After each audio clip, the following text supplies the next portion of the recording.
ሰላም ጤና ይስጥልን እጅጉን የተወደዳችሁና የተከበራችሁ የአዲስ ስፖርት ቤተሰቦቻችን እንደምን አላችሁልን? ከእናንተው ከሆነው ከአዲስ ስፖርት የዩቲዩብ ቻናላችን አዳዲስ ስፖርታዊ ጉዳዮችን ልናካፍላችሁ እነሆ ዳግም ተገናኘን። ስለምታደምጡን ስለምትከታተሉን ቆይታችሁ ከኛ ጋር ስለሆነ እጅጉን ከልብ አድርገን ነው የምናመሰግነው። በዛሬ ፕሮግራማችን የተለያዩ ስፖርታዊ ጉዳዮችን ወደ እናንተ እያደረስን ቆይታን የምናደርግ ይሆናል። ከነዚህ መካከል ትልልቆቹን የአውሮፓ ክለቦች የተመለከቱ እጅግ በርከት ያሉ ስፖርታዊ ጉዳዮችን እናነሳለን። ከሀገር ውስጥም የምናነሳቸው ጉዳዮች ይኖራሉ። ከዛ በተጨማሪ ደግሞ ትናንትና በአብዛኞቹ ትኩረት ስቦ የነበረው የዓለም ዋንጫ የምድብ ድልድል ይፋ ተደርጓል።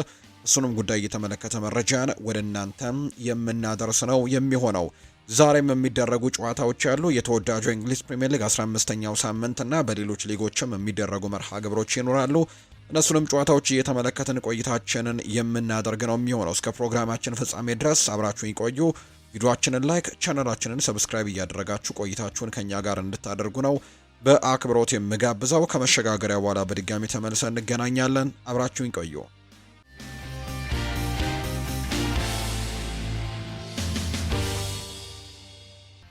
የሀገር ውስጥ መረጃን በማስቀደም ነው የምንጀምረው። የኢትዮጵያ ፕሪሚየር ሊግ ጨዋታዎች ዛሬ ቀጥለው የሚደረጉ ይሆናሉ። ነገር ግን ትናንትና የተደረጉ ጨዋታዎች ያሉ በሲቢኢ የኢትዮጵያ ፕሪሚየር ሊግ መርሃ ግብር ምድረገነት ሽረ ከወላይታ ዲቻ ጋር 1-1 ተለያይተዋል። የምድረገነት ሽረን ብቸኛ ግብም ሽመከት ጉግሳ ሲያስቆጠር፣ አዛሪያስ አቤል ደግሞ ወላይታ ዲቻን አቻ አድርጓል። ምድረገነት ሽረ ያለፉትን 4 ጨዋታዎች ያልተሸነፈም በሁለቱ ሲያሸንፍ በሁለቱ ደግሞ አቻ ተለያይቷል። በ13 ነጥቦችም 7ኛ ደረጃ ላይ ነው የተቀመጠው። ዛሬ ኢትዮጵያ ንግድ ባንክ ከወልዋሎ አዲግራት፣ አዳማ ከተማ ከቅዱስ ጊዮርጊስ፣ ድሬዳዋ ከተማ ከሲዳማ ቡና፣ ሸገር ከተማ ከባህር ዳር ከተማ ደግሞ ዛሬ የሚያደርጓቸው መርሃ ግብሮች እንደሆኑ ነው የወጣላቸው መርሃ ግብር የሚያሳየው። የዓለም ዋንጫን ጉዳይ ደግሞ እናንሳና ወደ ሌሎች ጉዳዮቻችን እናመራለን። ትናንትና የ2026ቱ የዓለም ዋንጫ የምድብ ድልድል ይፋ ተደርጓል። ትልቅ ስነ ስርዓትም በትናንትናው ዕለት እንደነበር የምናስታውሰው ነው። ዶናልድ ትራምፕ እንግዲህ ትናንትና ሽልማት ተበርክቶላቸዋል፣ አሴታቸውንም ሰጥተዋል። ሜሲ ምርጥ ተጫዋች ነው ሲሉ ዶናልድ ትራምፕ ይናገራሉ። የ2026 የዓለም ዋንጫ የምድብ ድልድል ዝግጅትም በአሜሪካ ዋሽንግተን ዲሲ ነው የተካሄደው። በዝግጅቱ ላይ የተገኙት ፕሬዚዳንት ዶናልድ ትራምፕም የእግር ኳስ የዓለማችን ምርጡ ስፖርት ነው ሲሉ ተናግረዋል። ሊዮኔል ሜሲም ታላቅ ተጫዋች ነው ብለዋል ዶናልድ ትራምፕ። ክሪስቲያኖ ሮናልዶ እንዲሁ ታላቅ ተጫዋች ነው ሲሉ ተደምጠዋል። ትላንትና ሮናልዶን እዚያ አግኝቼ አነጋግሬዋለሁ፣ ስለ እግር ኳስ እንግዲህ አውርተናል፣ እሱ በዚህ ነበር፣ ምርጥ ሰው ነበር ሲሉ ነው ፕሬዚደንት ዶናልድ ትራምፕ የተናገሩት። ትላንትና ሽልማት ተበርክቶላቸዋል። ዓለም አቀፉ የእግር ኳስ የበላይ ፊፋ ያዘጋጀውን የፊፋ የዓመቱ የሰላም ሽልማትም አሸናፊ ነው ይፋ ያደረገው። በዚህ መሰረትም የአሜሪካው ፕሬዚደንት ዶናልድ ትራምፕ የመጀመሪያው የፊፋ የሰላም ሽልማት አሸናፊ ሆኖም ተመርጠዋል። ፊፋ ሽልማቱን የሚያበረክተው በዓለም ዙሪያ ያሉ ሰዎች ላይ አንድ ላይ በሰላም እንዲኖሩ ላገዙ ሰዎች መሆኑ ነው የተነገረው። ዶናልድ ትራምፕ በዓለም ላይ በሰላም ለሰሩት ስራ እውቅና ለመስጠት ነው ፊፋ ይህን ሽልማት አበረከትኩኝ ሲል የፊፋው ፕሬዚዳንት ጂያኒ ኢንፋንቲኖ የተናገሩት። ዶናልድ ትራምፕ ሲናገሩ የፊፋ የሰላም ተሸላሚ የሆኑት ዶናልድ ትራምፕ ሲናገሩ ለሰላም ብዙ መስራታችን መድረክ ላይ ተናግረዋል ሲሉ ነው የተደመጡት። የሚሊዮኖችን ህይወትም ለመታደግ ሙከራ አድርገናል ብለዋል ፕሬዝዳንቱ ሲናገሩ።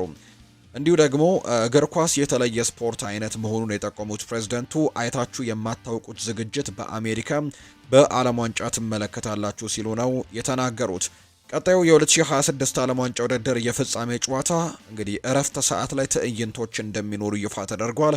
የእረፍት ሰዓት ትዕይንቱ እንደ አሜሪካው ሱፐር ቦል ውድድር እንደሚሆን የተነገረው። ይህም ማለት የፍጻሜው ጨዋታ ከተለመደው ሰዓት በላይ ረጅም ጊዜ ሊወስድ እንደሚችል ጭምር ነው መረጃዎቹ እየወጡ የሚገኙት። በአጠቃላይ ወደ ትላንትናው ምድብ ድልድል ስናመራ እንግዲህ በርከት ያሉ ምድቦች 12 ምድቦች እንዳሉ ይታወቃል። ምክንያቱም ዘንድሮ የተሳታፊዎች ቁጥር 48 እንደደረሰ ይታወቃልና 4 ቡድኖችን የያዙ 12 ምድቦች ይኖራሉ። በእነዚህ ምድቦች ናቸው ቡድኖች የተደለደሉት። በምድብ 1 ሜክሲኮ፣ ደቡብ ኮሪያ፣ ደቡብ አፍሪካ እና በአውሮፓ በጥሎ ማለፍ አሸናፊ የሚሆነው አንድ ቡድን ወደዚህ ምድብ ይቀላቀላል። እስካሁን ያልተረጋገጠ አንድ ቡድን ይኖራል።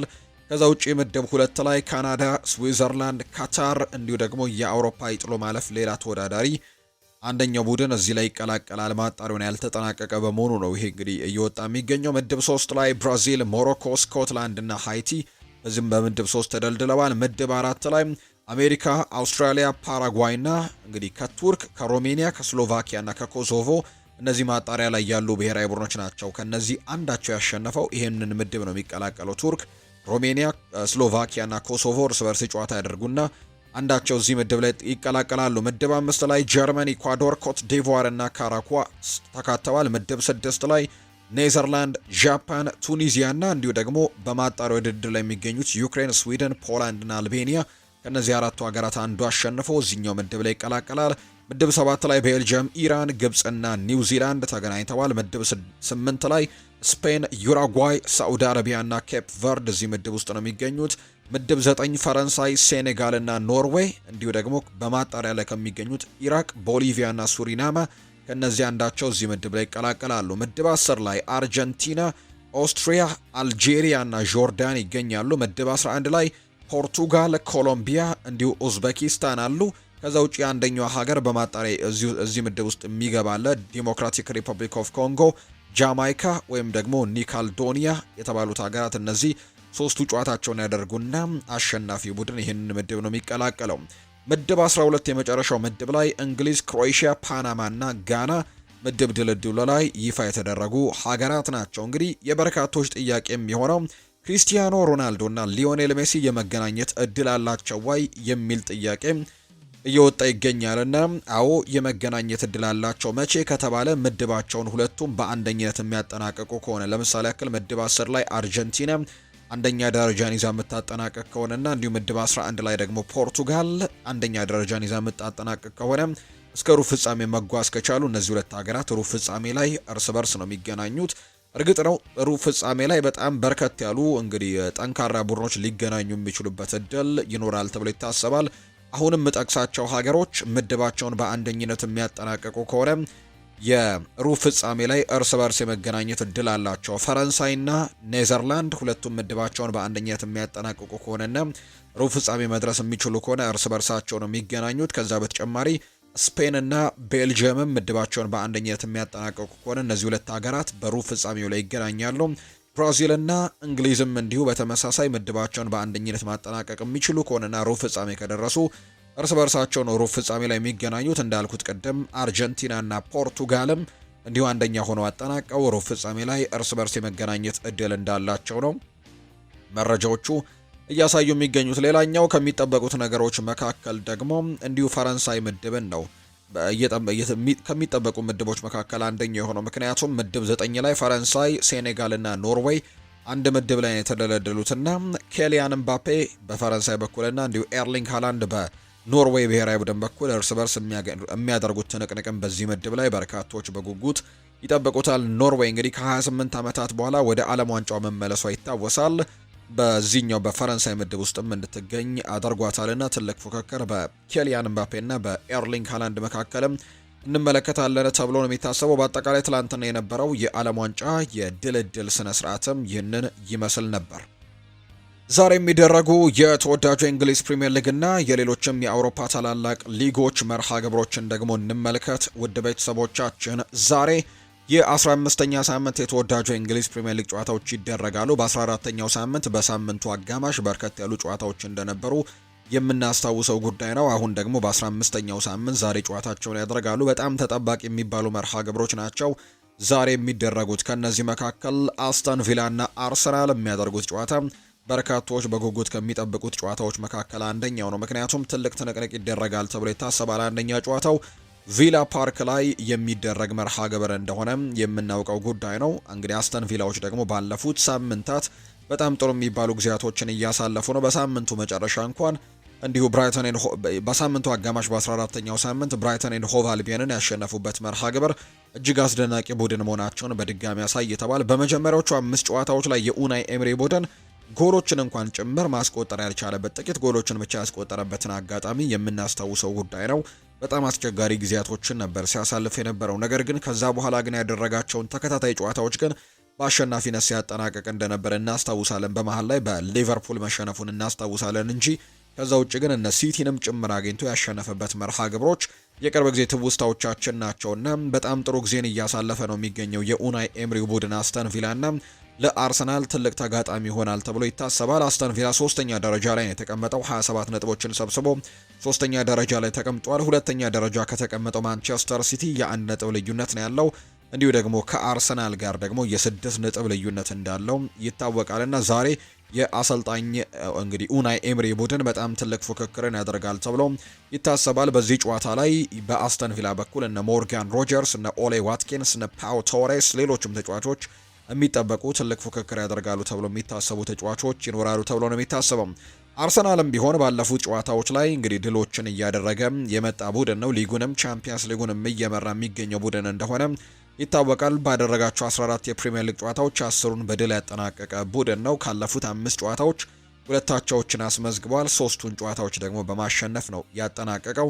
እንዲሁ በሳምንቱ አጋማሽም በነበረ ደግሞ የፕሪሚየር ሊግ ጨዋታ ላይ በጣም ወሳኝ የነበሩ ተጫዋቾችን ጭምር አሳርፎ እነ ዩሪያን ቲምበርን ጭምር እነ ቡካዮ ሳካን እነ ቪክተር ዮኬሬሽን ተጠባባቂ አድርጎ እነ ኤብሪቼ ኢዜን ተጠባባቂ አድርጎ ነበር በጨዋታው ላይ የገባው። እንዲሁ ደግሞ የሚታወቀውን የመሃል ተከላካይ ጥምረትን በጉዳት ምክንያት እንዳጣም ይታወሳል። የዊሊያም ሳሊባ እና የጋብሪኤል ማጋሌሽን ጥምረት በጉዳት ምክንያት ሁለቱም ባለመኖራቸው ምክንያት እነዚህን 2 ተጫዋቾች ማጣቱ ይታወሳል። ነገር ግን እንግዲህ ጨዋታውን አሸንፎ ነበር የወጣው ከብሬንትፎርድ ጋር ያደረገውን መርሃ ግብር በዛሬው ጨዋታ ላይ ደግሞ በትልቁ ይጠበቃል ተብሎ ይታሰባል። የዛሬው ወሳኝ ጨዋታ እንደሆነ ነው በርካቶች የሚያነሱት ለአርሰናልና በትልቅ ጉጉት የሚጠበቅ ጨዋታ ይሆናል ተብሎ ይታሰባል። ለአርሰናል ግን አብዛኞቹ የማሸነፍ ግምቱን ለአርሰናል እንደሰጡ ነው የተመለከት ነው። በአስተን ቪላ በኩል ታይሮ ሚንግስ እና እንዲሁ ደግሞ ሮስ ባርክሌይ በዛሬው ጨዋታ ላይ የመሰለፍ ዕድላቸው ጠባብ ነው እየተባለ ይገኛል። በአንጻሩ ግብ ጠባቂው ኤሚ ማርቲኔዝ በጀርባ ጉዳት ምክንያት ባለፈው በ14ኛው ሳምንት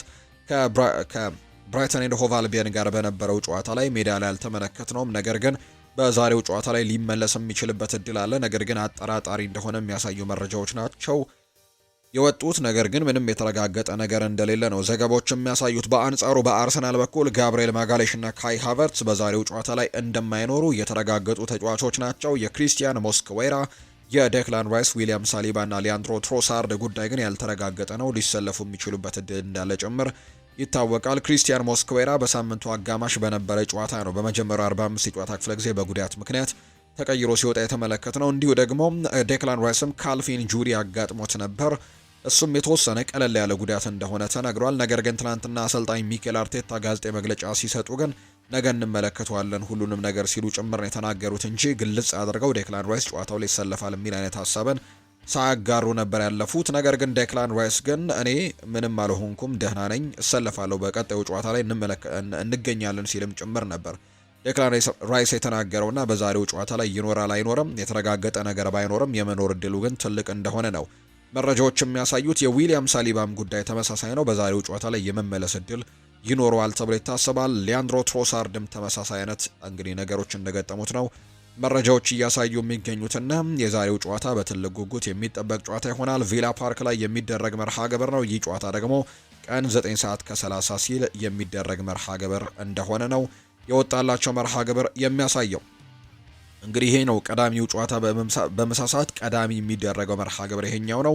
ሌሎች ግን በርከት ያሉ ጨዋታዎች ምሽት 12 ሰዓት ሲል ይደረጋሉ። ከነዚህ መካከል በቫይታሊቲ ስቴዲየም ቦርንመዝ እና ቼልሲ የሚያደርጉት ጨዋታ የሚጠበቅ ጉዳይ ነው። እነዚህ 2 ቡድኖች በዚህ ሳምንት መጨረሻ ያደረጓቸው መርሃ ግብሮችን በሽንፈት ነው የደመደሙት። እርግጥ ነው የአንዶኒ ኢራኦላ ቡድን ቦርንመዝ በመጀመሪያዎቹ ሳምንታት እጅጉን በጣም ሲያስደንቀን የነበረ ቡድን ነው። ምክንያቱም በጣም ወሳኝ የሚባሉ ተጫዋቾችን በዝውውር መስኮቱ ላይ ቢያጣም፣ ነገር ግን አንዶኒ ኢራኦላ ግን ባሉት ተጫዋቾች በጣም ትልቅ ተፎካካሪ ቡድን መስራት የሚችል አይነት አሰልጣኝ እንደሆነ በተደጋጋሚ አሳይቶን እንደነበር እናስታውሳለን። ነገር ግን ባለፉት ጨዋታዎች ላይ ግን እያመጣ የሚገኘው ውጤት በጣም ከባድ አድርጎበታል። 18 ነጥቦችን ሰብስቦ ሁለተኛ ደረጃ የተቀመጠበት ጊዜ እንደነበር እናስታውሳለን። ከዛ በኋላ ግን ማግኘት የቻለው 1 ነጥብ ብቻ ነው። አሁን 19 ነጥቦች ላይ የቀረ ቡድን ሆኗል። ያለፉትን 5 ጨዋታዎች ብቻ ነጥለን የምንመለከት ከሆነ እንኳን የአንዶኒ ኢራኦላው ቦርንመስ ነጥብ ማግኘት የቻለው 1 ብቻ ነው። 4ቱን ተሸንፎ 1 ጨዋታ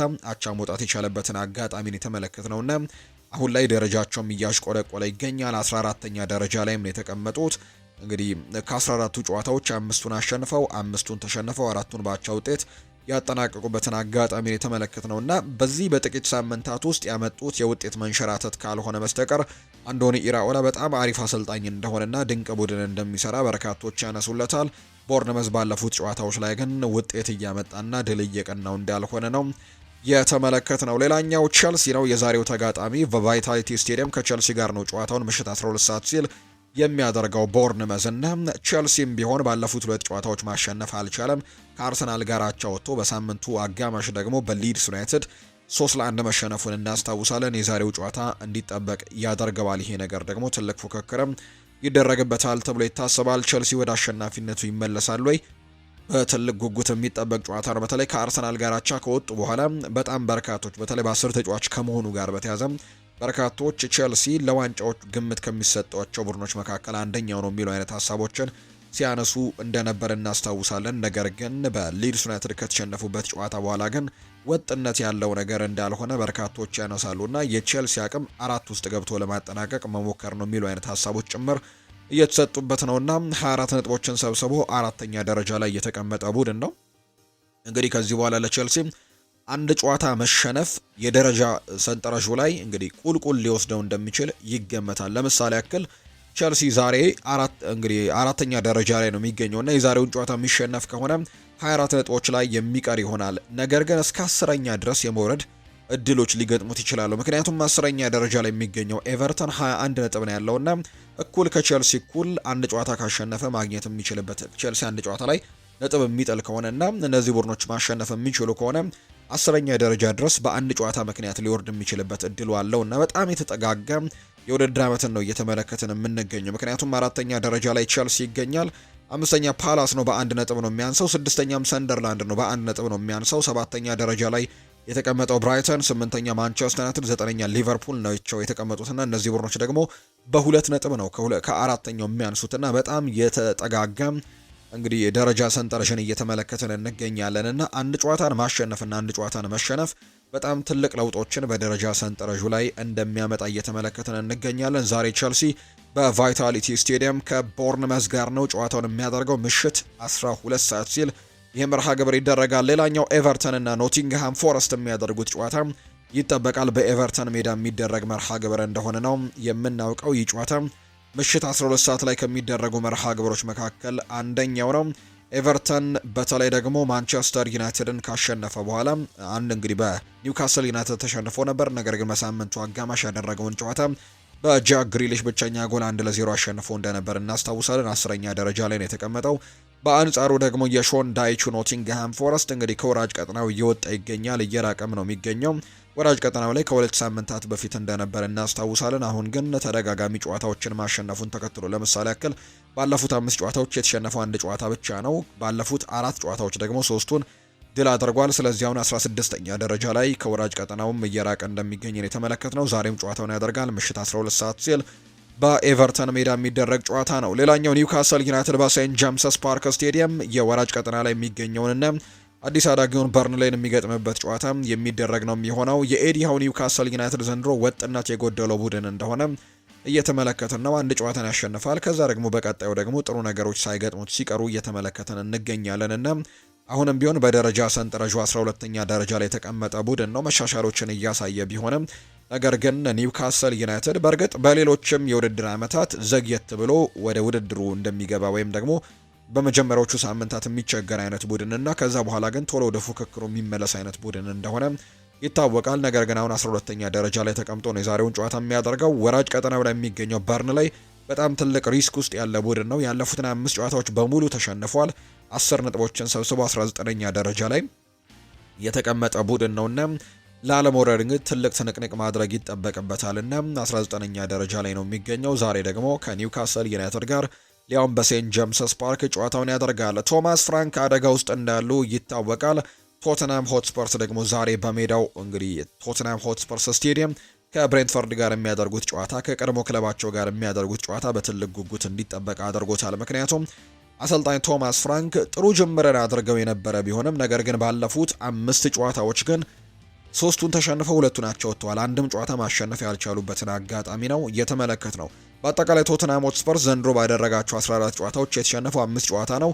ከአምስቱ ሽንፈቶች ደግሞ 3ቱ ሽንፈት የመጡት ባለፉት 5 ጨዋታዎች ነውና ባለፉት 5 ጨዋታዎች ላይ ጥሩ ነገሮችን ማሳየት አልቻሉም። ስለዚህ ቶማስ ፍራንክ በጣም ትልቅ ሪስክ ውስጥ እንዳሉ፣ ለመሰናበትም አደጋ ውስጥ እንዳሉ የሚያሳዩ ምልክቶችን ሰሞኑን እየሰማን እንገኛለን። እንደውም የቶትናም ባለስልጣናት ሌሎች አሰልጣኞችን መመልከት ጀምረዋል የሚሉ አይነት ነገሮችን ጭምር እየሰማን ነው የምንገኘውና ዛሬ ደግሞ ከቀድሞ ክለባቸው ብሬንትፈርድ ጋር የሚያደርጉት ጨዋታ በትልቅ ጉጉት የሚጠበቅ ጨዋታ ነው። ተመሳሳይ 19 ነጥቦችን የሰበሰቡ ሁለት ቡድኖች ናቸው ዛሬ ጨዋታቸውን የሚያደርጉትና ለቶማስ ፍራንክ እጅግ በጣም አስፈላጊ ጨዋታ ይሆናል ተብሎ ይታሰባል። ይህ ጨዋታ ምሽት 12 ሰዓት ሲል ነው የሚደረገው። ተጠባቂው ጨዋታ ምሽት 12 ሰዓት ላይ ከሚደረጉት መካከል ዛሬ በኢቲሃድ ስቴዲየም የሚደረገው የማንቸስተር ሲቲ እና የሰንደርላንድ ጨዋታ ይሆናል ተብሎ ይታሰባል። ትልቅ ፉክክር እንመለከትበታለን ተብሎ ይታሰባል። ምክንያቱም ሰንደርላንድም ቢሆን በጣም ጥሩ ቡድን መሆኑን ዘንድሮ አሳይቷል። አዲስ አዳጊ ነው፣ ነገር ግን በጣም ጥሩ ጊዜያቶችን እያሳለፈ ነው የሚገኘው። 23 ነጥቦችን ሰብስቦ 6ኛ ደረጃ ላይ በፕሪሚየር ሊጉ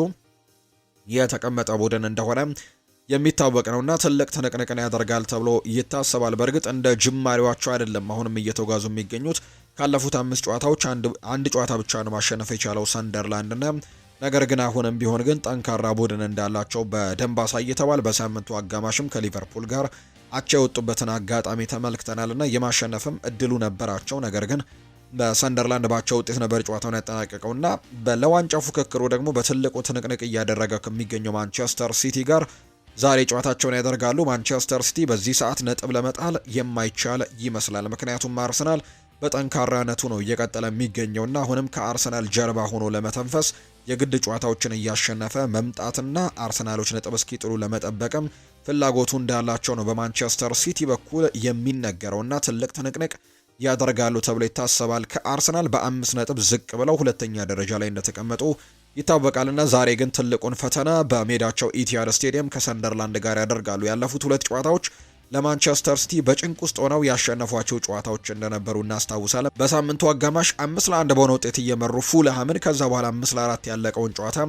የምናስታውሰው ጉዳይ ነው። ከዛ በተጨማሪ በሳምንቱ መጨረሻም በነበረ ጨዋታ ላይ እንዲሁ በጭንቀት ያሸነፉት መርሃ ግብር እንደነበር የምናስታውሰው ጉዳይ ነውና ከሊድስ ዩናይትድ ጋር በጣም ትልቅ ትንቅንቆችን አድርገው እንደነበር እናስታውሳለንና ይሄ ነገር ምናልባት እንግዲህ ማንቸስተር ሲቲ ነጥብ ሊያስጥለው የሚችል አይነት ወይም ሪስክ ሊያስወስደው የሚችል አይነት ድሎችን ባለፉት ሳምንታት ሲያደርግ ነበርና ዛሬ ደግሞ ከጠንካራው ሰንደርላንድ ጋር ጨዋታ እንደማድረጉ ትልቅ ነገር ማድረግ ይጠበቅበታል ተብሎ ይታሰባል። ይህ ጨዋታ ምሽት 12 ሰዓት ሲል የሚደረግ መርሃ ግብር እንደሆነ ነው የወጣው መርሃ ግብር የሚያሳየው። በዛሬው ጨዋታ በማንቸስተር ሲቲ በኩል ሮድሪና ማቴዮ ኮቫቺች በጉዳት ምክንያት እንደማይሰለፉ የተረጋገጡ ተጫዋቾች እንደሆኑ ነው መረጃዎቹ የሚያሳዩትና የተወዳጁ የእንግሊዝ ፕሪምየር ሊግ ትልቅ ፉክክር የሚደረግበት የምሽት 12 ሰዓቱ ጨዋታ ይሆናል ተብሎ ይታሰባል። ሌላኛው ምሽት 2 ሰዓት ከ30 ሲል የሚደረግ መርሃ ግብር ነው። በኤላንድ ሮድ ሊድስ ዩናይትድ እና ሊቨርፑል የሚያደርጉት ጨዋታ የሚጠበቅ መርሃ ግብር ነው። ሊድስ ዩናይትድ በተለይ ለአሰልጣኝ ዳንኤል ፈርከ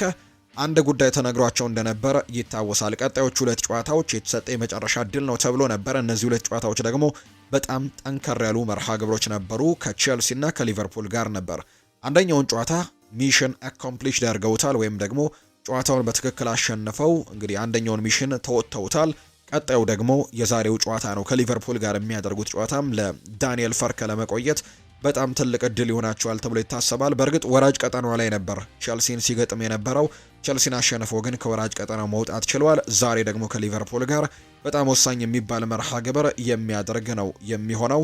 ሊቨርፑሎች ከተከታታይ ጨዋታዎች ሽንፈት በኋላ በተለይ ከ7 የፕሪሚየር ሊግ ጨዋታዎች 6 ሽንፈቶችን ካስመዘገቡ በኋላ ባለፉት 2 ጨዋታዎች ላይ ግን ነጥብ ማግኘት ችለዋል። ካለፉት 2 ጨዋታዎች ማግኘት ከነበረባቸው 6 ነጥቦች 4ቱን ነጥቦች ማሳካት ችለዋል። ዌስትሃም ዩናይትድን 2-0 አሸንፈዋል። በሳምንቱ አጋማሽ የነበረውን ጨዋታ ደግሞ 1-1 በሆናቸው ውጤት ነው ያጠናቀቁት ከሰንደርላንድ ጋር እና ባለፉት 2 ጨዋታዎች ነጥቦችን ማግኘት የቻሉበትን አጋጣሚ የተመለከት ነው። ነገር ግን አሁንም በቂ እንዳልሆነ ነው የሚታመነው በሊቨርፑል በኩልና የዛሬውን ጨዋታ ማሸነፍ ደግሞ ለአሰልጣኝ አርነ ስሎት ትልቅ እንግዲህ ነገር ይሆናል ተብሎ ይታሰባል። እንደውም እንደ አንዳንድ የመረጃ ምንጮች ገለጻ ከሆነ ባለፈው ከ7 ጨዋታዎች 6ቱን ሲሸነፉ ስብሰባ ተደርጎ እንደነበር እናስታውሳለን በአሰልጣኝ አርነ ስሎት ጉዳይና የዛሬው ጨዋታም እንደዛ ሊያስደርግ እንደሚችል ይታመናል።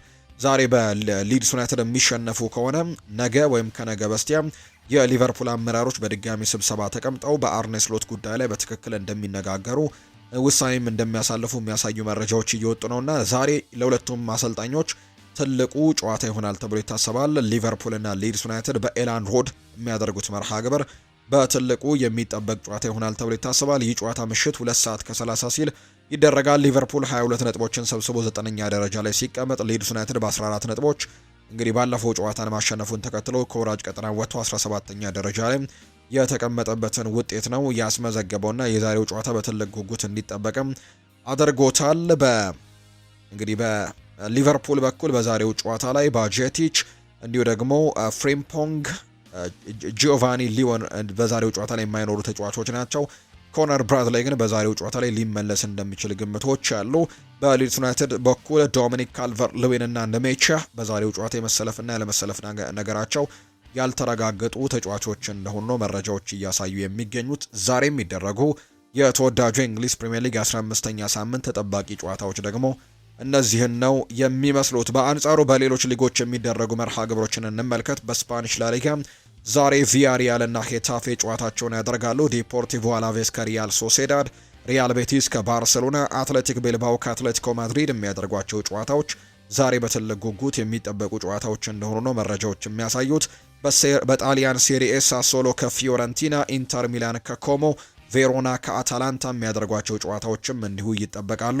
በጀርመን ቡንደስሊጋ ኦግስበርግ ከባየር ሌቨርኩዘን፣ ኮሎኝ ከሴም ፓውሌ፣ ሄዲኒያም ከፍራይበርግ፣ ሽቱትጋርት ከባየር ሚኒክ፣ ቮልስበርግ ከኡኒየን በርሊን እና አረቢ ለብዚሽ ከፍራንክፈርት ጋር ጨዋታቸውን ያደርጋሉ። የሽቱትጋርትና የባየር ሚኒክ ጨዋታ ቀን 11 ሰዓት ከ30 የሚደረግ ነው። ሌላኛው ናንተስ ከሎንስ፣ ቱሉስ ከስትራስቡርግ እንዲሁ ደግሞ ፓሪስ ሳን ዠርመ በሜዳው ፓርክ ደስ ፕሪንሰስ ሬንስን የሚገጥምበት ጨዋታ ደግሞ ዛሬ በፍሬንች ሊግ ዋን የሚደረጉ መርሃ ግብሮች ናቸው። ዛሬ በትልቁ የሚጠበቁ ጨዋታዎች እነዚህ ናቸው። በስፓኒሽ ላሊጋ ቅድም ስናነሳ ሪያል ቤቲስ እና ባርሴሎና የሚያደርጉት ጨዋታ ምሽት 2 ሰዓት ከ30 የሚደረግ ሲሆን አትሌቲክ ቢልባኦ በሜዳው ደግሞ ሳን ማሜስ አትሌቲኮ ማድሪድን የሚገጥምበት ጨዋታ ምሽት 5 ሰዓት ሲል የሚደረጉ ጨዋታዎች እንደሆኑ ነው ዛሬ የወጣላቸው መርሃ ግብር የሚያሳየው። እንግዲህ ዛሬ የሚደረጉ በአውሮፓ ታላላቅ ሊጎች የሚደረጉ ጨዋታዎች ደግሞ እነዚህን ነው የሚመስሉት። ውድ ቤተሰቦቻችን አሁን ደግሞ ክለቦችን የተመለከቱ ስፖርታዊ ጉዳዮችን እናንሳ። ማንቸስተር ዩናይትድን የተመለከቱ መረጃዎችን በማስቀደም ነው የምንጀምረው። ለኮቢ ማይኖ ክለቡን መልቀቅ ጥሩ ውሳኔ ነው ይላል ፖል ስኮልስ ሲናገር። ተጫዋቹ በተለይ የጨዋታ ደቂቃዎችን አለማግኘቱን ተከትሎ ክለቡን ለቆ ቢወጣ የተሻለ አማራጭ እንደሚሆን ነው ፖል ስኮልስ የሚናገረው። የማንቸስተር ዩናይትዱ የቀድሞ ተጫዋች የሆነው ፖል ስኮልስ እንግዲህ ስለ ኮቢ ማይኖ ሲናገር ኮቢ ማይኖ ክለቡን ቢለቅ ለሱ የተሻለ እንደሚሆን የተናገረው አሰልጣኝ ሩበን አሞሪም ስለ ኮቢ ማይኖ ተጠይቀው እሱ እንደ ሌሎች ተጫዋቾች የመጀመሪያ ጀማሪ አድርጌ ነው የማየው ሲልም ጭምር ተናግሮ እንደነበር የምናስታውሰው ነው። ለአስተያየቱ ምላሽ የሰጠው ፖል ስኮልስ ምንም ስሜት አይሰጥም ሲል ነው ትችቱን የሰረዘረው። ልጁ እየተበላሸ ነው የሚለው ፖል ስኮልስ ጨዋታን መቆጣጠር እንኳን የማይችል ቡድን ውስጥ መካተት አልቻለምና ስለዚህ ደግሞ ምን ተስፋ አለው ከዚህ በኋላ ስለዚህም ቡድኑ የሚለቅ የተሻለ ነው ብሏል። እንግዲህ ሲናገር ፖል ስኮልስ የአካዳሚ ተጫዋቾች ቡድኑን እንዲለቁ አልፈልግም፣ ነገር ግን አሁን ላይ ለኮቢ ማይኖ ክለቡን መልቀቅ ጥሩ ነገር ነው፣ ሁሉም ነገር ይበቃል ሲልም ጭምር ነው ስኮልስ የተናገረው። ፖል ስኮልስ በኋላም እንግዲህ ከኢንስታግራም ማህበራዊ ትስስር ገጹ ላይ ይህን አስተያየቱን መልሶ እንዳጠፋው የሚያሳዩ መረጃዎች ናቸው የተመለከትነው። ነገር ግን ስለ ኮቢ ማይኖ ግን ይህን አስተያየት እንደሰጠው ነው የተናገረው። ሩበን አሞሪምም እንዲሁ ስለ ኮቢ ማይኖ ጥያቄዎች ተደጋጋሚ ይቀርብላቸዋል። በተለይ በፕሬስ ኮንፈረንስ ላይ በሚቀርቡበት ጊዜ የተለያዩ ጥያቄዎች ይቀርብላቸዋልና ከሚቀርብላቸው ጥያቄዎች መካከል አብዛኞቹ የኮቢ ማይኖን በተመለከተ የሚቀርቡለት ጥያቄዎች ነበሩና በዚህ ሳምንትም ከሚያደርጉት ጨዋታ አስቀድሞ በነበራቸው ፕሬስ ኮንፈረንስ ላይ እንዲሁ ስለ ኮቢ ማይኖ በርከት ያሉ ጥያቄዎች ቀርበውለታል። ማይኖ ለእንግሊዝ ቋሚ ስለሆነ እኔ አላደርገውም ሲሉ ነው ሩበን አሞሪም የተናገሩት። ለምን እንደጠየቃችሁኝም በጣም እረዳችኋለሁ ሲል ጭምር ነው የተናገረው። የዩናይትዱ አሰልጣኝ ሩበን አሞሪም ስለ ኮቢ ማይኖ ሁኔታ ከጋዜጠኞች ጥያቄ ቀርቦላቸው ነበርና እንዲሁ ምላሻቸውን ሲሰጡ ሁልጊዜም ተመሳሳይ ጥያቄ ነው የምትጠይቁኝ ሲሉ ምላሽ የሰጡት አሰልጣኙ ወደፊት ግን ምን እንደሚፈጠር አላውቅም ሲሉ ጭምር ነው የተናገሩት። አክለውም ኮቢ ማይኖ መቼ የመጫወት እድል እንደሚያገኝ እኔ አላውቅም፣ ለቡድኑ ጥሩ አማራጭ ነው ብዬ ካሰብኩኝ ይጫወታል ሲሉ ሀሳባቸውን ሰጥተዋል። አሰልጣኙ ቀጥሎም ስለ ኮቢ ማይኖ ለምን ብዙ እንደምትጠይቁኝ ያውቃለሁ፣ ማይኖን ትወዱታላችሁ፣ ለእንግሊዝም በቋሚነት ይጫወት ነበር ሲሉ ነው የተናገሩት። ነገር ግን እሱን ያለ ሀሳቤን እንግዲህ ቋሚ ማድረግ አለብኝ ማለት አይደለም፣ ይሄ ለኔ የራሴ ውሳኔ ነው ሲሉ ጭምር ነው ሀሳባቸውን እንደተናገሩና ውሳኔውን እንደማይቀይሩ ጭምር ሀሳባቸውን የሰጡት። ጨዋታን ማሸነፍ ነው የምፈልገው፣ ምርጥ ያልኳቸውን ተጫዋቾች ደግሞ ሜዳ ላይ ለማስገባትም እየጣርኩኝ ይገኛለሁ። ፈርናንዴዝ ደግሞ ሁሌም ዝግጁ ስለሆነ በሜኑ ቦታ ነው የሚጫወተውና ብሩኖ ፈርናንዴዝን ነው ቀደሜ እያሰለፍኩኝ የምገኘው ሲሉ ጭምር ሀሳባቸውን ሰጥተዋል። ተደጋጋሚ ጥያቄዎች በኮቢ ማይኖ ጉዳይ እየቀረበላቸው ቢሆንም አሰልጣኝ ሩበን አሞሪም ግን አሁንም በውሳኔያቸው እንደሚጸኑ ጭምር ነው ሀሳባቸውን እየሰጡ የሚገኙት። ስለዚህም አሰልጣኙ አሁንም ቢሆን ኮቢ ማይኖን የማሰለፍ እድላቸው ጠባብ እንደሆነ የሚያሳዩ መረጃዎች ናቸው እየወጡ የሚገኙት። ሌላኛው የቀረበላቸው ጥያቄም እንግዲህ ከአፍሪካ ዋንጫ ጋር የተያዘ ነበር። በአፍሪካ ዋንጫ ወቅት ማንቸስተር ዩናይትድ እነ ኑሱር ማዝራዊን ከዛ በተጨማሪ አማድ ዲያሎን እና ብሪያን ኤምቤሞን እንደሚያጡ ይታወቃልና በዛ ጊዜ ስለ ኮቢ ማይኖ እድል ይሰጠዋል የሚል ጥያቄ ቀርቦለት ነበር ለአሰልጣኝ ሩበን አሞሪም። ተመሳሳይ ምላሽ ነው የሰጠው። እውነቱን ለመናገር አላውቅም ሲልም ጭምር ነው ምላሹን የሰጠውና እኔ ልምምድ ሜዳ ላይ በሚያሳዩት ነገር ተመርኩዤ ነው ተጫዋቾችን የማሰልፈው። ስለዚህ ልምምድ ሜዳ ላይ ጥሩ ነገሮችን የሚያሳየኝ ከሆነ የማይሰለፍበት ምንም አይነት ምክንያት የለም። ነገር ግን እንግዲህ በልምምድ ሜዳዎች ላይ ግን የሚያሳየኝ አቋም ጥሩ ካልሆነ ግን ይህንን ነገር እንግዲህ ምንም መናገር አልችልም ሲልም ጭምር ነው አላውቅም ሲልም ጭምር ነው የተናገረውና ኮቢ ማይኖ ሊለቅ የሚችልበት እድል በጣም ሰፊ ነው ተብሎ ይታሰባል። እንደ ክረምቱ የተጫዋቾች የዝውውር መስኮት ሁሉ በጥር የተጫዋቾች የዝውውር መስኮት ኮቢ ማይኖ ክለቡን ለቆ ለመውጣት አሁንም ሙከራዎችን ያደርጋል ተብሎ ይታሰባል። ምክንያቱም በጥር ዩናይትድን መልቀቅ እንደሚፈልግ ነው መረጃዎቹ የሚያሳዩት። ከዚህ በፊት በተደጋጋሚ እንደተናገረው እንግሊዛዊው አማካይ ኮቢ ማይኖ በቀጣይ ከማንቸስተር ዩናይትድ ጋር መለየት እንደሚፈልግ የሚያሳዩ መረጃዎች ናቸው የወጡት። ተጫዋቹ በፖርቱጋላዊው አሰልጣኝ ሩበን አሞሪም ስር ምንም አይነት የመሰለፍ ተስፋ እንደሌለው አምኖ መቀበሉን የተሰማው። እንደውም አንዳንዶች ግጭቶች ውስጥ ሁላ ሳይሆኑ አይቀርም የሚል አይነት ግምቶችን ጭምር የሚያሳዩ መረጃዎች ያሉና እንግዲህ ተጫዋቹ ግን አምኖ ተቀብለዋል። በአሰልጣኝ ሩበን አሞሪም ስር በቋሚነት የመሰለፍ እድል እንደሌለው እንዳመነ ጭምር ነው የሚነገረውና በዚህ መሰረትም ክለቡን ለቆ መውጣት ለሱ ትልቅ ውሳኔ እንደሚሆንና ለሱ ክለቡን ለቆ መውጣት የተሻለ አማራጭ እንደሚሆን እንደሚያምን ነው እየተገለጸ የሚገኘውና በዚህ መሰረት ተጫዋቹ በመጪው የጥር ተጫዋቾች የዝውውር መስኮት ከማንቸስተር ዩናይትድ ጋር የመለየት ፍላጎት አለው ነው የተባለው። በርከት ያሉ ክለቦች ተጫዋቹን እንደሚፈልጉት ይነገራል። በትልቅነት ከሚነሱት መካከል ግን የጣሊያኑ ክለብ ናፖሊና የጀርመኑ ክለብ ባየር ሚኒክ በኮቢ ማይኖ ላይ ያላቸው ፍላጎት እጅጉን ከፍ ያለ እንደሆነ ይነገራሉና እነዚህ ሁለት ቡድኖች ይህንን ተጫዋች ለማስፈረም በቀዳሚነት በትልቁ ስማቸው እየተነሱ የሚገኙ ቡድኖች እንደሆኑ ነው የተገለጸው። ነገር ግን ኮቢ ማይኖ በቀጣይ ሊለቅ የሚችልበት እድሉ በጣም ሰፊ እንደሆነ እየተገለጸ ነው። በተለይ የዓለም ዋንጫ ከጥቂት ወራት ሰኔ ላይ የሚደረግ ውድድር ነው እና በሚቀጥሉት ጥቂት ጊዜያቶች በዋና ቡድኑነት በቋሚነት ተሰልፎ ጨዋታዎችን ማድረግ የማይችል ከሆነና ራሱን ማሳየት የማይችል ከሆነ በእንግሊዝ ብሔራዊ ቡድን በቶማስ ቱሄል ስር የተጫዋች የመጠራት እድሉ በጣም ጠባብ ነው የሚሆነውና ያንን ነገር ደግሞ አይፈልገውም። ስለዚህ በቶሎ በቡድን ውስጥ ተካቶ ጨዋታዎችን ማድረግ እንደሚፈልግ እየተገለጸ ነው። ክለቡን ለቆ መውጣት ደግሞ ትልቁ አማራጩ እንደሆነ ነው እየተነገረ የሚገኘው። ስለዚህ ኮቢ ማይኖ በማንቸስተር ዩናይትድ ቤት የመቆየት እድሉ ጠባብ እንደሆነ ነው የተነገረው።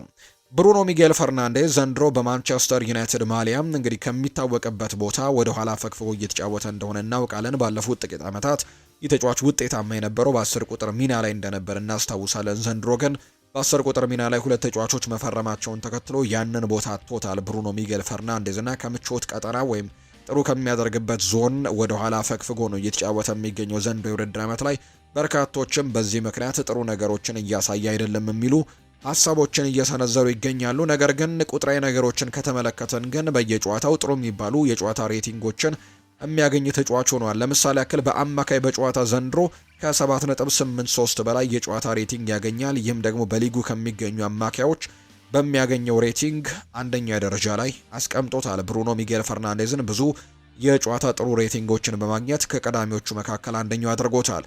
በስድስተኛው ሳምንት እንግዲህ ማንቸስተር ዩናይትድ ብሬንትፈርድን ከሜዳ ውጭ ገጥሞ 3-1 በሆነ ውጤት ሽንፈት ሲያስተናግድ ብሩኖ ፍጹም ቅጣት ምት ባባከነበት ጨዋታ እንኳን ያገኘው 6.3 የጨዋታ ሬቲንግ በአመቱ ዝቅተኛው ሬቲንግ ሆኖ ተመዝግቧል። ወይም በአመቱ በጣም ዝቅተኛ አቋሙን አሳየ ተብሎ የተመዘገበው ጨዋታ በብሬንትፈርድ ጨዋታ ላይ 3-1 በተሸነፉበት መርሃ ግብር ኢጎር ቲያጎ 2 ጎሎችን ባስቆጠረበት ጨዋታና ያንሰን ቀሪ 1 ጎል አስቆጥሮ ጨዋታውን ያሸነፉበት መርሃ ግብርን የምናስታውሰው ነውና እዛ ጨዋታ ላይ ወደ ጨዋታው መመለስ የሚችሉበትን ፍጹም ቅጣት ምት አግኝቶ ሳይጠቀምበት ቀርቶ ነበርና በዛ ጨዋታ ላይ ያገኘው 6.3 ሬቲንግ በዚህ ውድድር ዓመት ዝቅተኛ ያገኘው ሬቲንግ እንደሆነ የሚያሳዩ ቁጥሮች ናቸው ያሉት። አሁንም በሊጉ በየጨዋታ የሚያስመዘግበው የጨዋታ ሬቲንግ ግን ከኤርሊንግ ሃላንድ በመቀጠል በፕሪሚየር ሊጉ በሁሉም ተጫዋቾች ዘንድ ሁለተኛ ደረጃ ላይ ያስቀመጠው እንደሆነ ነው መረጃዎች ያሳዩት።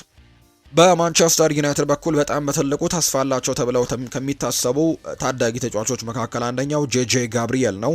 በርከት ያሉ ክለቦችም እነ ፓሪስ ሰን ዠርሜን፣ ባርሴሎና ጭምር ይህንን ተጫዋች ለማስፈረም ፍላጎት እንዳላቸው የሚያሳዩ መረጃዎች ሲወጡ እንደነበር እናስታውሳለን። ነገር ግን ታማኙ የጣሊያኑ ጋዜጠኛ ወይም ፋብሪዚዮ ሮማኖ እንደተናገረው ከሆነ ዩናይትድ በጄጄ ጋብሪኤል ላይ ባላቸው የጸና እምነት ዙሪያና ቀጣይ በዋና ቡድን ሊያገኛቸው እድሎችም የተለያዩ ጉዳዮችን አንስቷል። ሩበን አሞሪም በቀጣዮቹ ወራት ጄጄ ጋብሪኤልን የዋናው ቡድን የጨዋታ ዕለት ስብስብ ውስጥ ማካተት ሊጀምር አንደነቅም ሲልም ጭምር ነው የተናገረው። ምክንያቱም እንደዚህ አይነት ሀሳቦች ስላሉ ዩናይትድ ጄጄ ጋብሪኤል ላይ ትልቅ እምነት ያላቸው ሲሆን እርሱን ለመንከባከብና በክለቡ ለመቆየትም መስራታቸውን ቀጥለዋል ሲል ጭምር ነው እየተናገረ የሚገኘው ፋብሪዚዮ። እና በቀጣይ ጊዜያት ይህ ተጫዋች በዋናው ቡድን ስብስብ ውስጥ ብንመለከተው ልትገረሙ አይገባም። ተጫዋቹ የመመለስ ወይም ደግሞ በዚህ ቡድን ውስጥ በዋናው ቡድን ውስጥም የመካተት እድል አለው ሲልም ጭምር ነው የተናገረው። ማንቸስተር ዩናይትድ ከሰር አሌክሳንደር ቻፕማን ፈርጉሰን ዘመን አንስቶ ለብዙ ዓመታት የካሪንግተን ምሩቅ የሆኑ ተጫዋቾችን በየጨዋታው ላይ ሲያስመለክተን ቆይቷል። በአሰልጣኝ ሩበን አሞሪም ስር ግን ይሄ ነገር እየቀረ ይገኛል። በፍጹም የአካዳሚ ምሩቅ የሆኑ ተጫዋቾችን የመጠቀም ፍላጎት የለውም። አሰልጣኙ በተደጋጋሚ ጊዜ በወጣቶች እንደሚያምን ቢገልጽም በተግባር ግን ይህንን ሲያደርግ አልተመለከት ነው።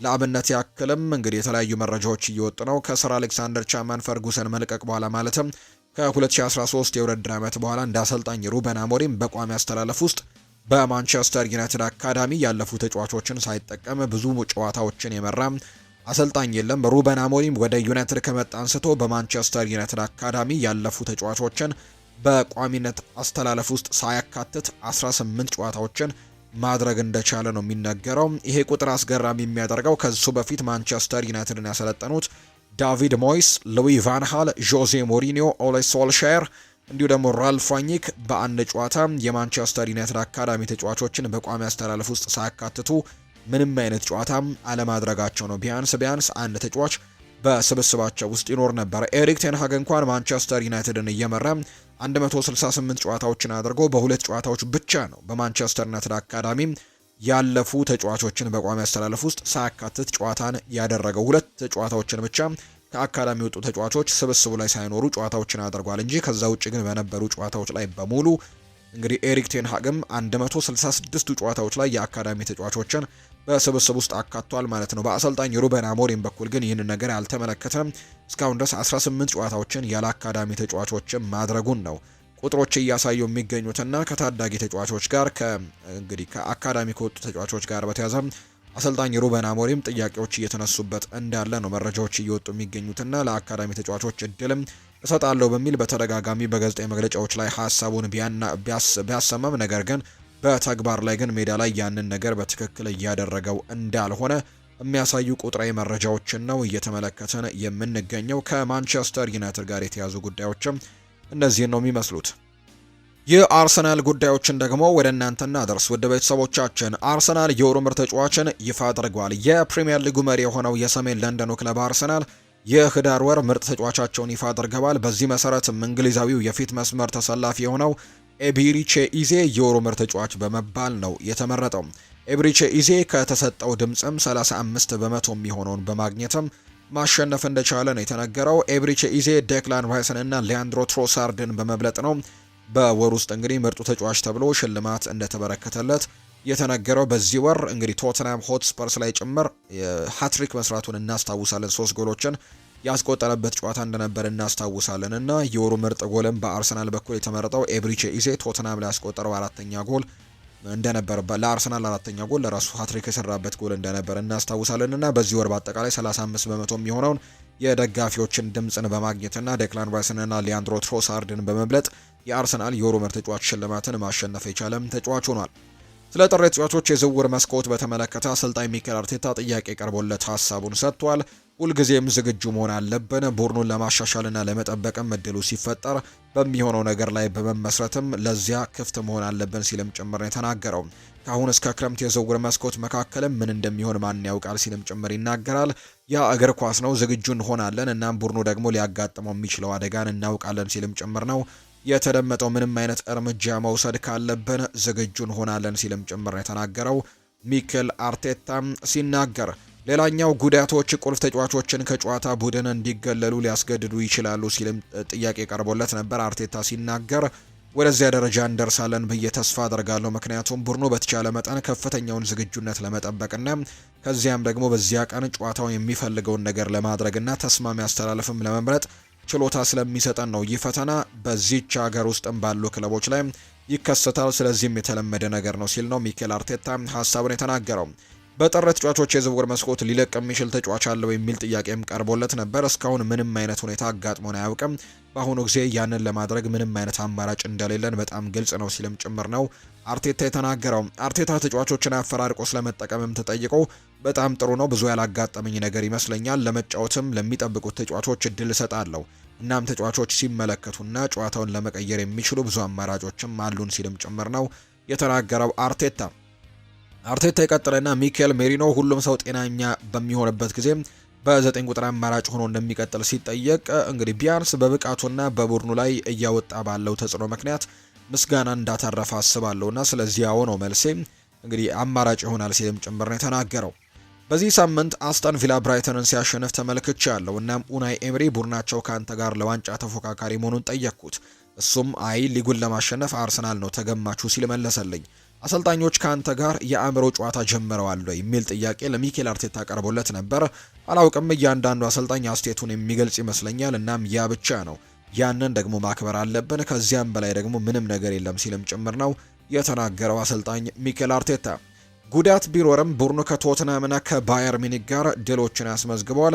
ቡድኑ አሁን ላይ በዚህ የውድድር ዘመን ለሊጉና ምናልባትም ለቻምፒየንስ ሊጉ ለመወዳደር ተስማሚ ደረጃ ላይ ደርሷል የተላለህም የሚል ጥያቄ ቀርቦለት ነበር። ይህንን ለማሳካት እድል የሚሰጠን ምርጥ ቡድን አለ፣ ግን የጉዳት ዜናዎች ግን ያሳስበኛል ሲል ነው ሚኬል አርቴታ የተናገረው። እንደዚህ አይነት የጨዋታ መርሃ ግብር ሲደጋገም ሁልጊዜም ስለ ሮቴሽን እናወራለን፣ እናም ተደጋጋሚ ርዕስም ይመስላል።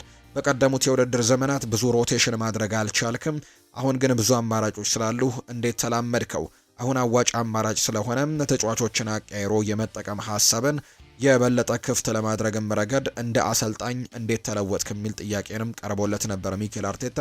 በጣም ጥሩ፣ ይህ በተለይም እዚህ ከመጣው ጊዜ ጀምሮ ለረጅም ጊዜ ብዙ ያላጋጠመኝ ነገር ይመስለኛል። እናም ከጨዋታዎች በፊት በጣም ጥሩ ነገር ነው፣ ምክንያቱም በተለያዩ መንገዶችና በተጫዋቾች መካከል በተለያዩ ግንኙነቶችም ማሰብ ትችላለህ ሲልም ጭምር ነው ሚኬል አርቴታ የተናገረው። ማርቲን ኦዴጋርድ በየ3 ቀኑ መጫወት ይችላሉ የሚል ጥያቄም ቀርቦለት ነበር። ከጉዳቱ ካገገመ በኋላ በእርግጠኝነት ያንን ማድረግ እንደሚችል አስባለሁ። እንደምታዩት በሳምንቱ አጋማሽ ላይ ከ6 ወይም 7 ሳምንታት ረፍት በኋላ ያደረገው ነገር አስደናቂ ነው።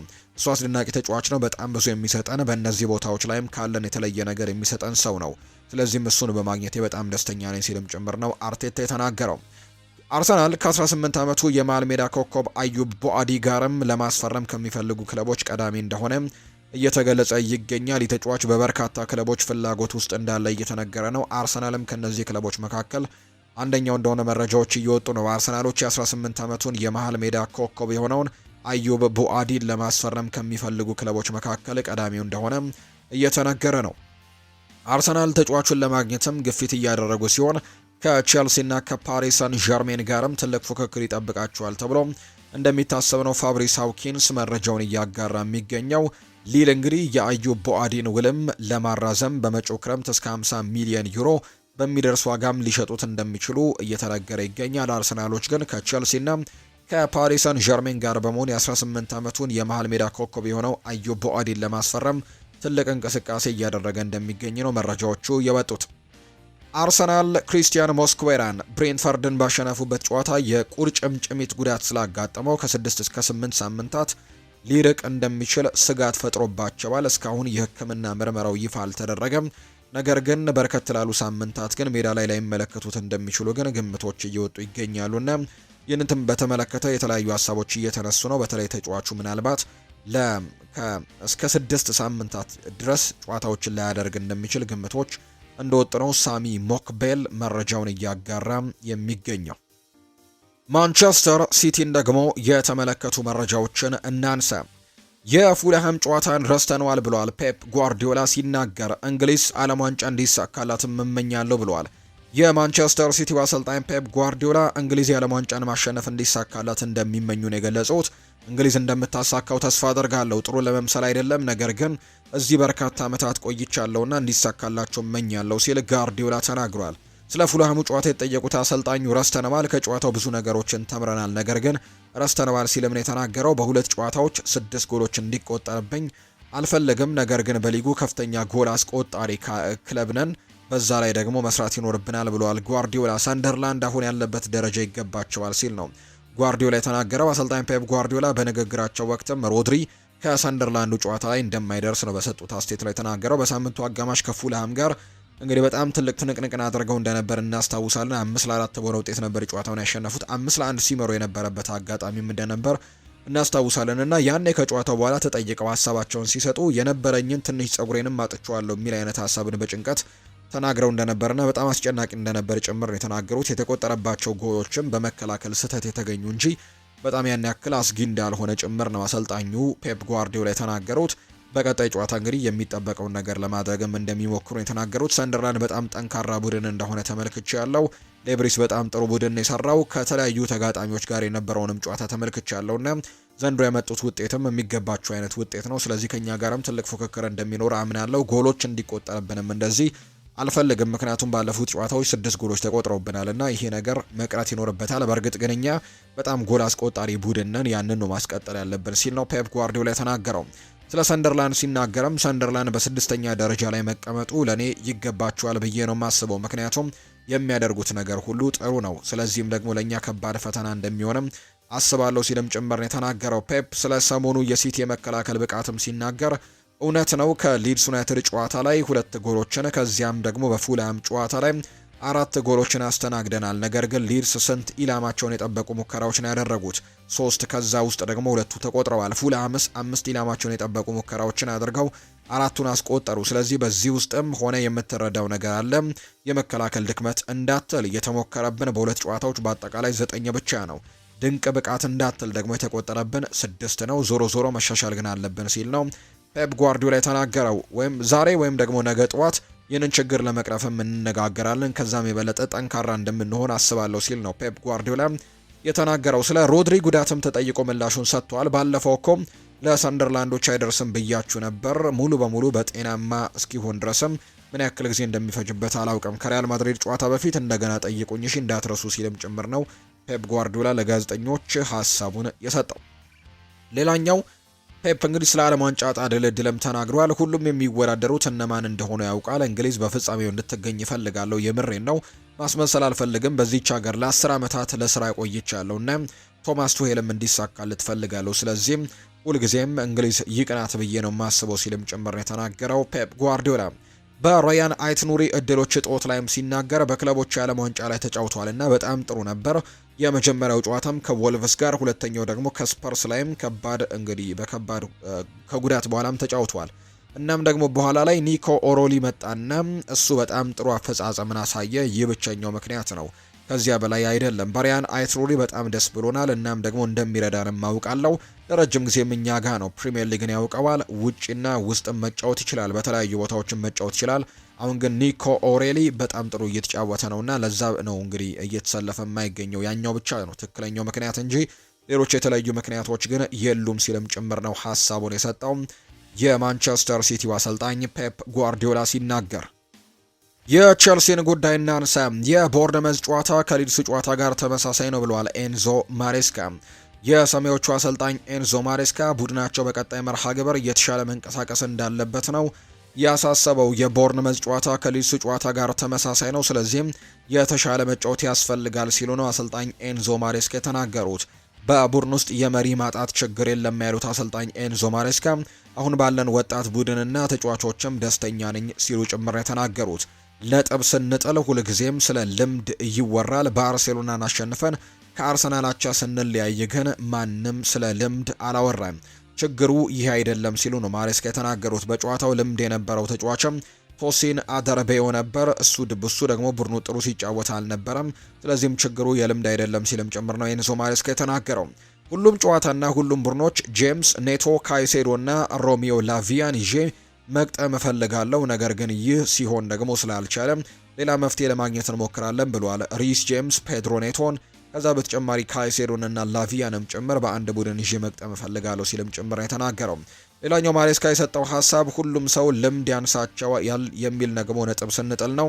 ባርሴሎና ስናሸንፍና ከአርሰናል ጋር አቻ ስንወጣ ማንም ልምድ የሌላቸው ብሎ አላወራብንም ነበር። ምክንያቱም ችግሩ ይህ አልነበረም። አንድ ጉዳት ላይ ያለና በቅጣት ላይ የታገደ ተጫዋቾች ነበሩብን።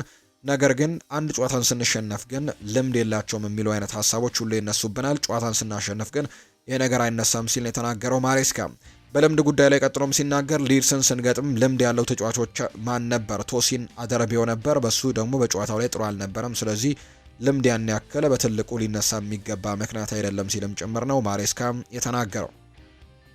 የሪያል ማድሪድን ጉዳዮች ደግሞ እንመልከት ውድ ቤተሰቦቻችን። የማድሪድ የወሩ ምርጥ ተጫዋች ይፋ ተደርጓል። በአሰልጣኝ ሻቪ አሎንዞ የሚሰለጥነው ሪያል ማድሪድ የወረሃ ህዳር የወሩ ምርጥ ተጫዋቻቸውን ይፋ አድርገዋል። በዚህ መሰረትም ፈረንሳዊው የፊት መስመር ተሰላፊ የሆነው ኬሊያን ምባፔ የወሩ ምርጥ ተጫዋች በመሆን በአብላጫ ድምፅ መመረጥ ችሏል። ኬሊያን ምባፔ በወሩ ባደረጋቸው ጨዋታዎችም 8 ግቦችን ነው ማስቆጠር የቻለው። ዴር ሃውችሰን እና አሴንሲዮ በሻቪ ሲስተም ስር አሁን ላይ ከሚታየው ደረጃ አንጻር ከባድ ስራ ይገጥማቸዋል። ምክንያቱም እንደ ሩዲገር እና ሚሊታኦ የመሰሉ ተፎካካሪዎች ቀስ በቀስ አስፈሪ ግንብን እየገነቡ እንዳለ ነው ዲያሪዮ አስ መረጃውን ያጋራው። የቀድሞ የዩቬንቱስ አንጋፋ ተከላካይ ጆርጂዮ ቼሊኒ በ2017 የቻምፒየንስ ሊግ ፍጻሜ ጨዋታ ላይ ስለተፈጠረው ነገር ሀሳቡን ሰጥቷል።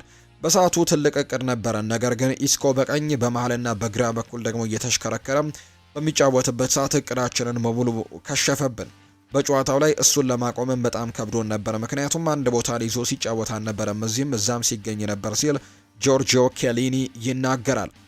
በጭራሽ አላስብም ብሏል። ማርሴሎ ቪዬራ አሰልጣኝ የመሆን ሀሳብ አለሁ ተብሎ ተጠይቆ ሲናገር በጭራሽ አላስበውም። በልጆች የራሱ በጣም ስሜታዊ ነኝ። ሲጫወቱ ሳያቸውና በተመሳሳይ አብሬያቸው የሪያል ማድሪድ ኳስን ሳይ ለዛ ነው ኳስ ማየት የማልፈልገው። ስለ ታክቲክ ምንም የማውቀው ነገር የለም። እናም እንዴት 4-3-3 ፎርሜሽን ለተጫዋቾች የማስረዳው ይሄ ለኔ በጣም ብዙ ነው ሲልም ነው ሌጀንድ ማርሴሎ ቪዬራ የሪያል ማድሪዱ የግራ መስመር ተከላካይ የነበረው ማርሴሎ የሚናገረው። አንተን የምንጊዜ ምርጡ የግራ መስመር ተከላካይ አድርገው ይመርጡሃል፣ አንተ ምን ታስባለህ ተብሎም ተጠይቆ ነበር። ይህንን ሰዎች ማለታቸው አይደለም የማልወደው፣ ሰዎችን እገነዘባቸዋለሁ። እኔ ደግሞ ሮቤርቶ ካርሎስ ነው ላለው እሱ ቢወደውም ባይወደውም፣ እኔም በሌላ ቦታ የምንጊዜ ምርጡ የመሀል ተከላካይ ሰርሂዮ ራሞስ ነው ላለው። በዚህ ጉዳይ ላይ ሁሌም የተረጋጋው ሰው ነኝ፣ ምክንያቱም እግር ኳስን ብቻዬን አይደለም የምጫወተው የቡድን ስራ ነው። ስላገኟቸው ክብሮች ስናወራ ሁሌም እንግዲህ እውቅናውን ለሪያል ማድሪድ እሰጣለሁ። እኔ የሪያል ማድሪድ ተጫዋች ነበርኩኝ፣ ዋንጫዎችም የኛ ነበሩ፣ ብቻዬን አላሸነፍኳቸውም፣ ከማንም ጋር ራሴን አላነጻጸርም፣ ምርጡ ነኝ ብዬም አላስብም ሲል ነው ማርሴሎ ቪዬራ የተናገረው። ኒኮ ሽሎተርቤክ አሁን ላይ ስለ ሁለት አማራጮች በቁም ነገር እያሰበ ነው። ይህም አንዱ ወደ ባየር ሚኒክ መሄድ ሲሆን ሌላኛው ደግሞ ወደ ሪያል ማድሪድ ማቅናት እንደሆነ እየተነገረ ነው። በሊቨርፑልም የሚፈለግ ተጫዋች እንደሆነ ይታወቃል። የእንግሊዝ ክለቦችም አንዳንዶች ይፈልጉታል። በተለይ በቦሩሲያ ዶርትመንድ ጥሩ ነገሮችን እያሳየ ነውና ነገር ግን ተጫዋቹ ባየር ሚኒክ አሊያ ደግሞ ሪያል ማድሪድ ማቅናት ነው ፍላጎቱ ብሏል ስካይ ስፖርት ባወጣው መረጃ። በአሰልጣኝ ሻቪ አሎንዞና በቪኒሲዮስ ጁኒየር መካከል የነበረው ውጥረት አብቅቷል። አሁን ጉዳዩ ሙሉ በሙሉ በሚባል መልኩም ተዘግቷል የሚል ደረጃ ላይ ተደርሷል። ቪኒ ጁኒየር አሁን ላይ በአሰልጣኙ ፕሮጀክት ላይ ያለው እምነት ጨምሯል። የሱ ያጮት ዘይቤም ከአሰልጣኝ ሻቪ አሎንዞ የጨዋታ መንገድ ጋርም እንደሚስማማ ጭምር ነው የሚያምነው ዲያሪዮ አስ እንዳወጣው መረጃ። ሻቪ አሎንዞ በሜዳ ላይ ለቪኒ የበለጠ ምቾት እንዲሰማው ለማድረግ የቪኒ ጁኒየርን ሚና ለማስተካከልም ወስኗል። ቪኒ እንደ ንጹህ የክንፍ መስመር አጥቂ መስመር ላይ ከሚጠብቅ ይልቅ ወደ ውስጥ ተዘዋውሮ እንዲጫወትና እንደ ሁለተኛ አጥቂነት ከኤምባፔ ጋር በነፃነት እንዲጫወትም ተፈቅዶለታል። ብራዚላዊው በዚህ በአዲስ ሚና ይደሰታል ተብሎ እንደሚታሰብ ነው ዲያሪዮ አስ መረጃውን እያጋራ የሚገኘው። ሃኒባል መጅቢሪ 4 ጨዋታዎች ታግዷል። የበርንሌው የመሃል ሜዳ ተሰላፊ የሆነው ሃኒባል በእንግሊዝ እግር ኳስ ማህበር የ4 ጨዋታዎች ቅጣት ተጥሎበታል።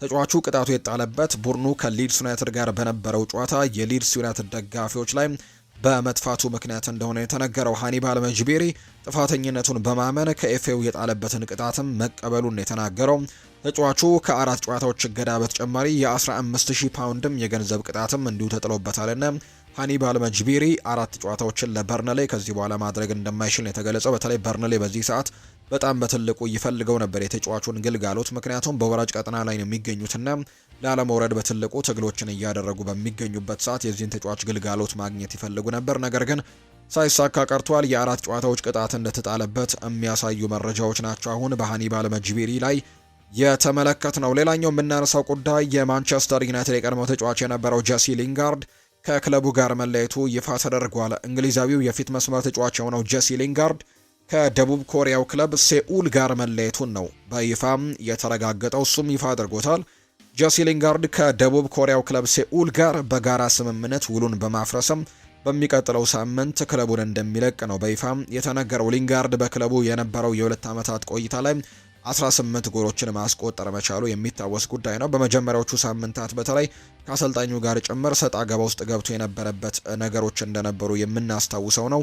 ነገር ግን ከዛ በኋላ ጥሩ ነገሮችን ለማሳየት ሙከራዎችን አድርጎ በቡድኑ ቆይቶ ነበር። ለ2 ዓመታትም በደቡብ ኮሪያው ክለብ ሴኡል ቆይታን አድርጎ ነበር። አሁን ላይ ግን ጄሲ ሊንጋርድ ከቡድኑ ጋር መለየቱን የሚያሳዩ መረጃዎች ናቸው እየወጡ የሚገኙትና በቀጣይ ወደ የትኛው ክለብ ያመራል፣ ወደ የትኛው ሊግስ ያመራል የሚሉ ጥያቄዎች በትልቁ እየተነሱ ነው። ነገር ግን አሁን ላይ የሳዑዲ አረቢያ ሊግም ይህንን ተጫዋች ለማስፈረም እንዲያስፈርሙት ጥያቄ አቅርቦ እንደነበር ይታወሳል። ነገር ግን ሳይሳካለት እንደቀረ የምናስታውሰው ነው። በቀጣይ ወደ የትኛው ሊግ ይቀላቀላል የሚለው ጉዳይ በትልቅ ጉጉት የሚጠበቅ መረጃ እንደሆነ ነው ዘገባዎቹም ያሳዩት።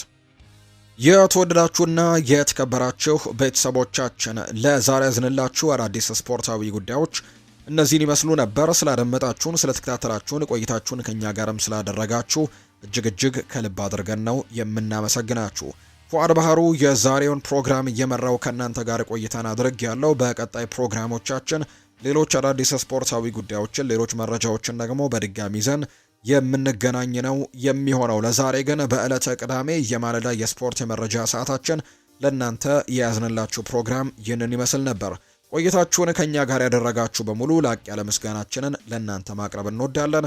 ፉአድ ባህሩ የዛሬውን ፕሮግራም እየመራው ከእናንተ ጋር ቆይታን አደረግኩኝ። በቀጣይ ፕሮግራሞቻችን ሌሎች ስፖርታዊ ጉዳዮችን ይዘን በድጋሚ እንገናኛለን። የ15ኛው ሳምንት የተወዳጁ የእንግሊዝ ፕሪምየር ሊጎችን ጨምሮ ሌሎችም የአውሮፓ ታላላቅ ሊጎች የሚደረጉ የዛሬ መርሃ ግብሮች አሉ። እነሱን ጨዋታዎች እንድትከታተሉና በነገው ፕሮግራማችን ደግሞ የእነሱን የጨዋታ ውጤቶችንና ሌሎች ስፖርታዊ ጉዳዮችን በስፋት አካተን በድጋሚ የምንገናኝ ይሆናል። ለዛሬ ግን ስላደመጣችሁኝ ከልብ አድርጌ ነው የማመሰግናችሁ። መልካም ጊዜ፣ መልካም ቀን፣ መልካም የስራ ጊዜ እንዲሆንላችሁ ነው በአክብሮት የምመኘው።